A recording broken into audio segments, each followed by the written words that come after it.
Hai semuanya, nama aku Shalini Fauzia Aprilia. Aku dari kelas MB449.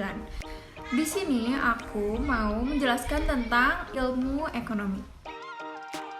Apa sih yang dimaksud dengan ilmu ekonomi? Ilmu ekonomi yaitu ketika suatu individu atau manusia yang memiliki keadaan yang serba terbatas, namun ia memiliki keinginan yang tak terbatas, sehingga ia harus memenuhi kebutuhan itu sendiri.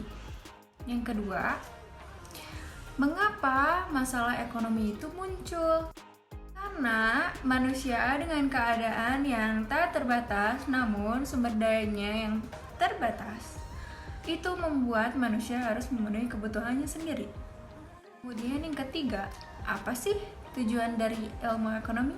Dari ilmu ekonomi yaitu untuk mengetahui masyarakat ketika berinteraksi. Lalu yang keempat, ada kelangkaan. Sesuatu tidak akan menjadi langka jika kuantitas yang dimiliki berjumlah banyak dengan kualitas yang baik. Itu terjadi dimanapun dan kapanpun. Kelangkaan meliputi 4 aspek, yaitu kualitas, kuantitas, tempat, dan waktu, di mana kualitas itu sendiri memasuki contohnya produk. Produk itu ada yang original dan KW, dan kemudian kuantitas yaitu jumlah pada produk tersebut. Sementara itu ada tempat dan waktu.